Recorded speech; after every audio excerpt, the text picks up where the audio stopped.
بسم اللہ الرحمن الرحیم۔ السلام علیکم معزز طلباء کرام، آپ سب کیسے ہیں؟ آج ہم نور الانوار کے سبق نمبر 338 کو پڑھیں گے۔ آج کے ہمارے سبق کا عنوان ہے صاحب کشاف کا مذہب۔ آج کے ہمارے سبق میں ویسے تو گزشتہ سبق ہی کا تتمہ ہے،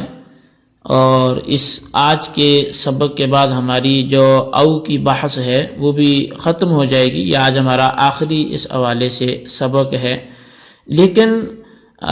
آج کے سبق میں سے جو گزشتہ سبق تھا یعنی کل والا، تو اس میں ہم نے یہ سنا تھا کہ او کا جو تیسرا مجازی معنی تھا، حتیٰ کے معنی میں ہونا یا الا ان کے معنی میں ہونا، تو اس حوالے سے مثال ہم پڑھ رہے تھے کہ جو اللہ تبارک و تعالی نے لیس لک من الامر شیء او یتوب علیہم او یعذبہم سے ارشاد فرمائی تھی۔ تو اس میں ہم نے اصولیین کے اس کا کیا مذہب تھا، موقف تھا، وہ تو بیان کر دیا تھا، لیکن صاحب کشاف نے بھی اس حوالے سے وہ کلام کیا ہے، تو وہ کیا ہے وہ بھی ہم دیکھیں گے۔ اور بالخصوص کل پھر ہم نے کچھ عبارت تو پڑھی تھی لیکن اس کی وضاحت کچھ رہ گئی تھی، تو لہٰذا آج وہ بقیہ جو وضاحت ہے وہ بھی سمجھیں گے۔ تو عبارت چونکہ ہو چکی تھی، ہم عبارت کو ریپیٹ نہیں کرتے، ہم جتنی عبارت ہوگی تھی وہیں سے آگے ہی آج ترجمہ کریں گے، لیکن وضاحت میں پھر ہم وہ سابقہ کو بھی ساتھ ملا لیں گے۔ تو لہٰذا آج کی ہماری جو عبارت ہے وہ شروع ہوتی ہے وَهَذَا مَا جَرَى عَلَيْهِمُ الْأُصُولِيُّونَ وقد ذکر صاحب الکشاف ان قوله او یتوب علیہم معطوف على قوله لیقطع طرفا من الذین کفروا او یکبتهم، وقوله لیس لک من الامر شیء جملة معترضة بینہما، والمعنى أن الله مالك أمرهم فإما أن يهلكهم أو يهزمهم أو يتوب عليهم إن أسلموا أو يعذبهم إن أصروا على الكفر۔ یہ باتیں اصولیین کے طرز پر تھیں، اور صاحب کشاف یعنی علامہ زمخشری نے ذکر کیا ہے کہ اللہ تبارک و تعالیٰ کا قول او یتوب علیہم، اللہ تعالیٰ کے اس قول کہ لیقطع طرفا من الذین کفروا او یکبتہم پر معطوف ہے، اور اللہ تبارک و تعالیٰ کا یہ فرمان لیس لک من الامر شیء، ان دونوں کے درمیان جملہ معترضہ ہے، اور معنی یہ ہے کہ اللہ تعالیٰ کفار کے تمام امور کا مالک ہے، پس وہ یا تو ان کو ہلاک کرے گا یا ان کو شکست دے گا یا ان پر متوجہ ہوگا اگر وہ اسلام قبول کر لیں،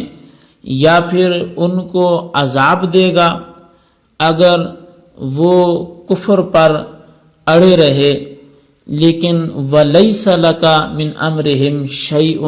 إِنَّمَا أَنْتَ عَبْدٌ مَبْعُوثٌ لِإِنذَارِهِمْ،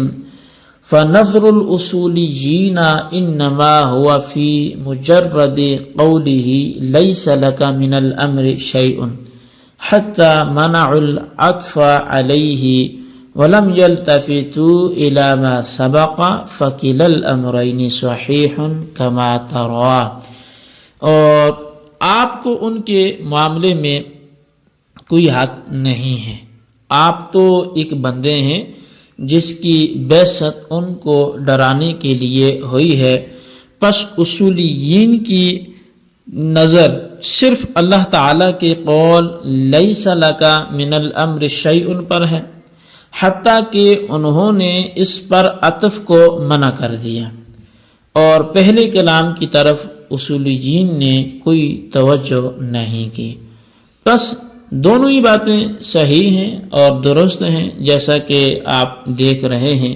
جی طلبہ کرام، یہ تھی ہمارے آج کے سبق کی عبارت اور اس کا ترجمہ، اور آئیے اب اس کی وضاحت کی طرف ہم بڑھتے ہیں۔ تو وضاحت اس کی قیلہ سے بیان ہوگی، اور قیلہ سے جس کی وضاحت ہے وہ یہ کہ بعض حضرات نے یہاں پر یہ کہا ہے آیت کے شان نزول کے حوالے سے کہ غزوہ احد کے موقع پر جب نبی اکرم صلی اللہ علیہ وسلم کا چہرہ مبارک زخمی ہو گیا تھا تو صحابہ کرام علیہم الرضوان نے آپ سے یہ عرض کیا تھا کہ آپ ان کفار کے حق میں یہ کوئی بد دعا فرما دیں۔ انہوں نے آپ کا چہرہ مبارک زخمی کیا تو صحابہ کرام نے بد دعا کی درخواست کی۔ اس پر نبی اکرم صلی اللہ علیہ وسلم جو رحمت للعالمین ہیں، آپ نے جواب میں فرمایا کہ اللہ تعالیٰ نے مجھے لعنت کرنے والا، لعن طعن کرنے والا بنا کر نہیں بھیجا، بلکہ ایک داعی الی الخیر بنا کر، رحمت بنا کر بھیجا ہے۔ اور پھر آپ نے ان کے حق میں دعا کرتے ہوئے یہ اللہ کے حضور عرض کیا کہ اے اللہ میری اس قوم کو ہدایت عطا فرما، کیونکہ وہ میری بعثت اور اس کے مقاصد سے ناواقف ہیں، وہ تیری الہیت سے بھی، الوہیت سے بھی ناواقف ہیں۔ تو اسی موقع پر اس آیت کا نزول ہوا اور اللہ تعالیٰ نے ان کے حق میں بد دعا کرنے یا ان کے لیے ہدایت کی دعا کرنے سے منع فرما دیا۔ اس آیت کے شان نزول میں اور بھی اقوال ہیں جن کو تفسیر کی کتابوں میں ذکر کیا گیا ہے اور وہاں سے دیکھا جا سکتا ہے، لیکن یہاں پر بہرحال اس کو مصنف نے لکھا ہے تو یہ اس کی وضاحت تھی۔ اچھا، اب شارح منار صاحب نور الانوار ملا جیبن علیہ الرحمہ نے فرمایا کہ اس آیت سے متعلق ساری باتیں جو اب تک ذکر ہوئیں وہ اصولیین کی طرز پر تھیں، یعنی یہ اصولیین کا استدلال تھا، یہ ان کی بیان کردہ باتیں تھیں۔ لیکن صاحب کشاف علامہ جار اللہ زمخشری جو معتزلی تھا، تو اس نے اس آیت کے بارے میں یہ کہا ہے کہ اللہ تعالیٰ کا قول او یتوب علیہم، یہ اللہ تعالیٰ کے قول لیقطع طرفا من الذین کفروا او یکبتہم پر معطوف ہے، اور اسی طرح اللہ تبارک و تعالیٰ کا یہ قول لیس لک من الامر شیء، یہ معطوف اور معطوف علیہ کے درمیان جملہ معترضہ ہے، اور مطلب یہ ہے کہ اللہ تعالیٰ ان کفار کے تمام امور کا مالک ہے، لہٰذا وہ ان کو یا تو ہلاک کر دے یا انہیں شکست دے دے یا ان پر توجہ فرمائے اگر وہ اسلام قبول کر لیتے ہیں،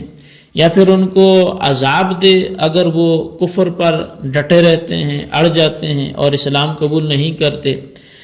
تو میں کہ دیکھو پیارے نبی، آپ کو ان کفار کے معاملے میں دعا بد دعا کا حق نہیں ہے، آپ کی ڈیوٹی جو ہے وہ یہ ہے کہ آپ ان کو اللہ کے عذاب سے ڈرائیں اور خیر کی طرف ان کو بلائیں، آپ کو اس لیے ان کی طرف مبعوث کیا گیا ہے، بھیجا گیا ہے، تو آپ کی بعثت کا مقصد یہ تھا۔ تو شارح فرماتے ہیں کہ اصولیین کی نظر میں صرف قول لیس لک من الامر شیء جو ہے یہ ان کی نظر میں تھا، چنانچہ انہوں نے قول او یتوب علیہم کو قول لیس لک من الامر شیء پر معطوف کرنے سے منع کر دیا، اور پہلے کلام یعنی لیقطع طرفا من الذین والی جو آیت ہے اس کی طرف قطعا ان کی توجہ نہیں گئی، حالانکہ دونوں باتیں درست ہیں، یعنی اہل اصول نے جو کچھ بیان کیا وہ بھی درست ہے، اور جو جار اللہ زمخشری صاحب کشاف نے بیان کیا وہ بھی درست ہے، جیسا کہ آپ کی نظروں کے سامنے ہے۔ لیکن یہاں پر جو نور الانوار کے محشی ہیں انہوں نے ایک اعتراض کیا ہے، اس لیے کہ لیقطع طرف من الذین، یہ یہاں سے لے کر خائبین تک یہ واقعہ بدر کا بیان ہے، جیسا کہ مفسرین کی رائے ہے، کیونکہ اس میں کفار کی ایک جماعت کے قتل اور ایک جماعت کے رسوا اور ذلیل ہونے کا بیان ہے، اور یہ دونوں باتیں غزوہ بدر سے متعلق ہیں، اور لیس لک من الامر شیء واقعہ احد سے متعلق ہیں، اور یہ دونوں واقعات مختلف ہیں، یعنی مختلف ہیں، الگ الگ ہیں، اور جب دونوں واقعات مختلف ہیں تو ایک کا دوسرے پر عطف کرنا درست کیسے ہوگا، کیونکہ عطف کے لیے من وجہ اتحاد بھی ضروری ہے، تو بہرحال صاحب کشاف کو یتوب علیم کو لیکتا طرفن پر معطوف کرنا یہ کچھ درست ہونے سے باہر لگتا ہے۔